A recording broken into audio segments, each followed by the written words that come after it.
Good morning student. मैं बीरबल कुमार अपने YouTube channel KVS coaching पे स्वागत करता हूं और साथ ही साथ आप सभी को अपने 73वें गणतंत्र दिवस पर हार्दिक शुभकामनाएं देता हूं। तो आज मैं अपने क्लास में क्लास 10 को संस्कृत का चौथा पाठ पढ़ाने वाला हूं।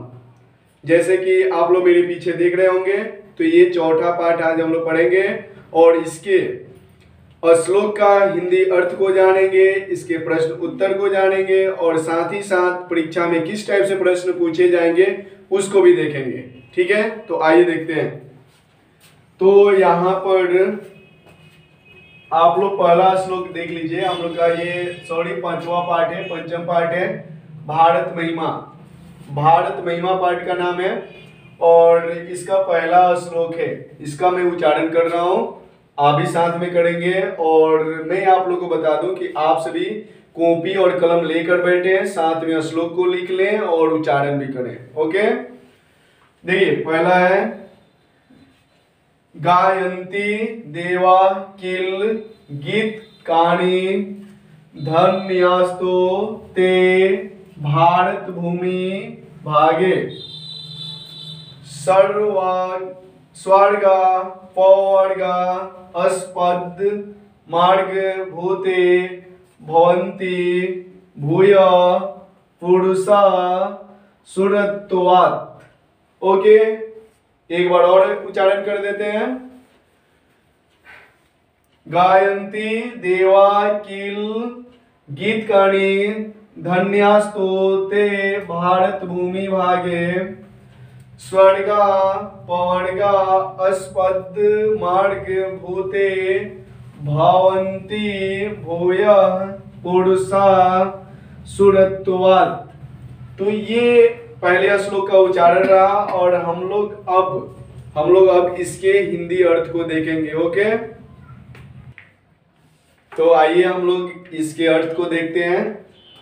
इस श्लोक का अर्थ है कि देवगण गीतों में गाते हैं कि वे मनुष्य धन्य हैं जो देव के रूप में स्वर्ग और मोक्ष प्रदान करने वाली साधना स्वरूप भारत भूमि में ग्रहण किए हैं। यानी कि देवगण अपने गीत में गाते हुए इस बात को प्रत्यक्ष रूप से प्रस्तुत करते हैं कि वे मनुष्य महान है जो भारत को क्या किया जाता है, योग भूमि कहा जाता है, मोक्ष प्राप्ति की भूमि कहा जाते हैं, जहां से उन्होंने योग करके मोक्ष की प्राप्ति की है।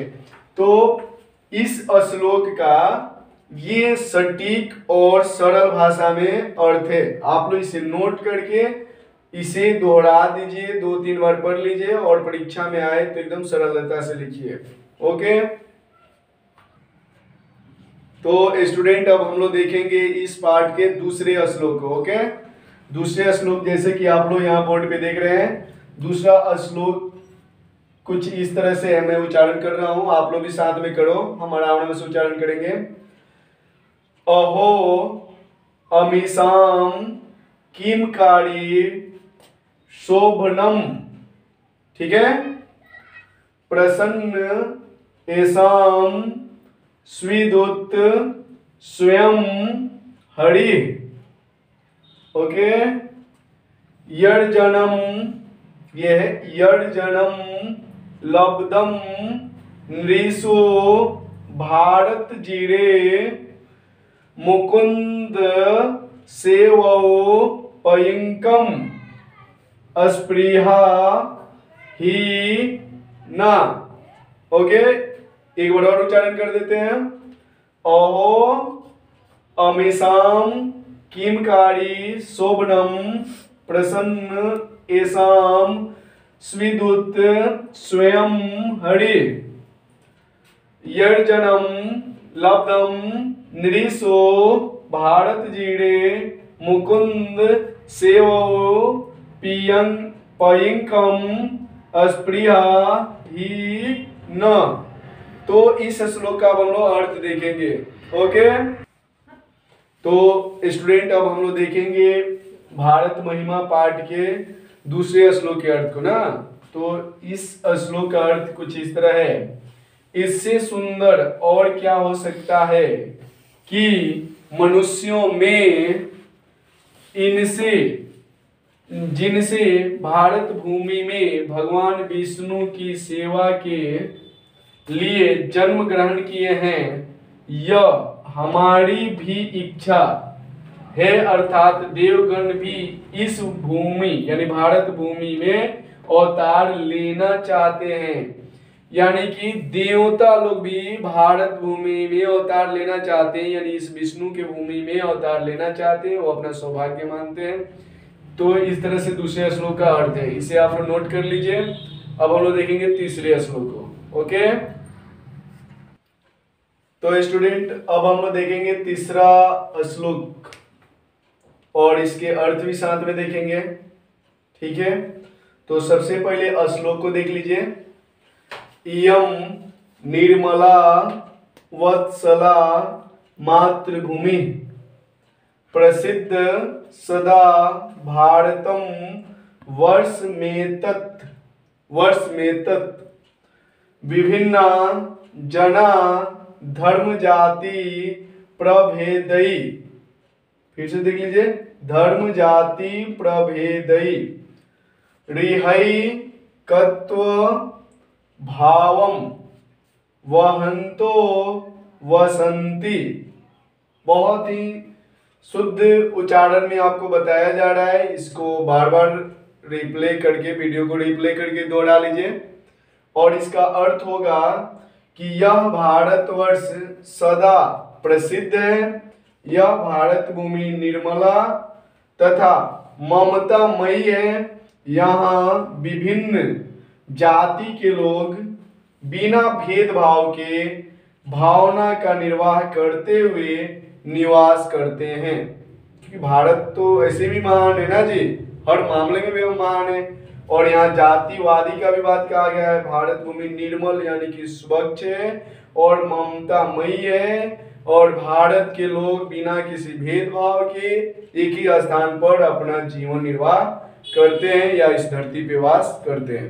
ओके, तो इसे आप लोग नोट कर लीजिए। तो स्टूडेंट अब हम लोग देखेंगे चौथे श्लोक को देखेंगे, भारत महिमा पाठ के चौथे श्लोक को देखेंगे और इसके उच्चारण को करेंगे। तो आप लोग भी साथ में उच्चारण करिए। श्लोक है, विशाल अस्मद्या धरा भारतीय सदा सेविता सागरई रम्य रूपा वनई पर्वतई निर्झरई भव्य भूति वर्हंती वीरेशा शुभा चाप गाभी। ओके, एक बार और देख लीजिए, एक बार और आप लोग मेरे साथ उच्चारण करिए। विशाल अस्मद्या धरा भारतीय सदा सेविता सागरई रम्य रूपा वनई पर्वतई निर्झरई भव्य मूर्ति वहंती भिरेशा शुभा चाप गाभी। यानी इस तरह से इस श्लोक के उच्चारण है, और इसको आप लोग उच्चारण करके सीख लीजिए। और सीखने के बाद देखिए इसका अर्थ कितना सरल है। अर्थ है इसका कि हमारी विशाल भारतीय धरा सागर के मनोहर रूप से हमेशा ही सुशोभित रही है। भारत की सुंदरता और बढ़ जाती है जब इसके चारों तरफ वन पर्वत झरना और बहती हुई नदियां कल कल गीत के माध्यम से गीत सुनाती है। यानी भारत बहुत ही सुंदर जगह है जिसमें आपको प्रकृति की शोभा का वर्णन हुआ है इस श्लोक में। इसमें पर्वत नदियां झरना और सभी चीजों की सुंदरता की व्याख्यान हुई है। तो मात्र 4 लाइन में आप इसके अर्थ को सीख सकते हैं, और प्रश्न परीक्षा में आए और अर्थ लिखने के लिए आए तो आप ये वाले अर्थ को लिख सकते हैं। ठीक है, क्योंकि ये सब एक बार दो बार अगर आप इसे पढ़ लेते हैं और समझ लेते हैं तो इसके अर्थ उतने भारी नहीं होते हैं। ठीक है, तो इसके बाद हम लोग देखेंगे आखिरी श्लोक को, पांचवें और आखिरी श्लोक।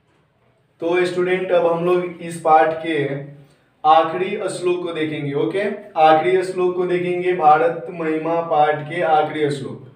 जैसे कि आप लोग बोर्ड पे देख रहे हैं कि जगद गौरवम भारतम शोभनीयम सदा अस्माभि रेतथा पूजनीयम भवेद भारत भक्ति समेषाम जनानाम परादर्शरूपा सदा वर्जनीया। इस श्लोक को एक बार और दोहरा लीजिए।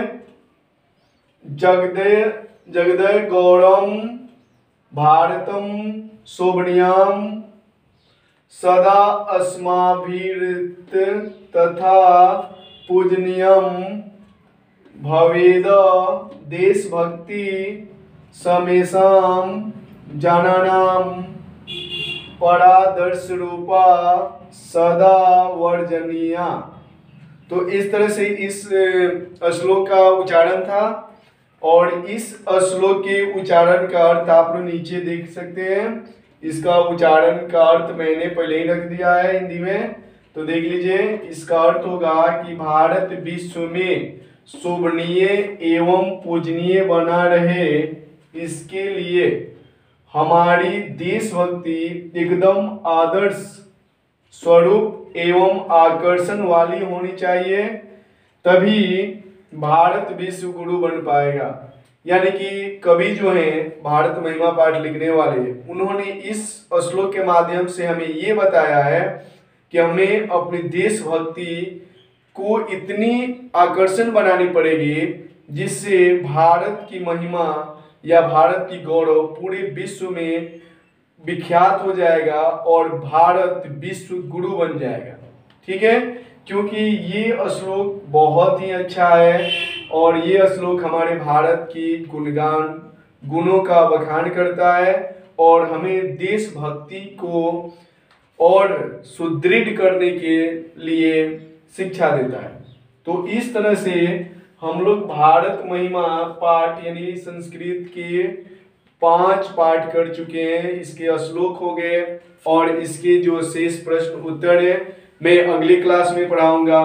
तो हम और हमारी टीम लगातार हमारे चैनल पे वीडियो लेकर आ रही है, एक से एक इम्पोर्टेंट वीडियो लेकर आ रही है। तो यदि आप इस चैनल को सब्सक्राइब कर लेते हैं तो आपको कंटिन्यू एक महत्वपूर्ण टॉपिक वाला वीडियो मिलेगा, जिससे आपके एग्जाम में अच्छे स्कोर करने में आपको लाभ होगा।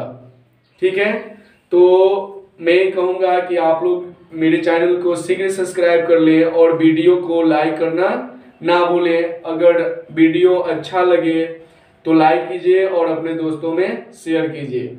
इसी के साथ मैं आज की क्लास समाप्त करता हूँ। धन्यवाद।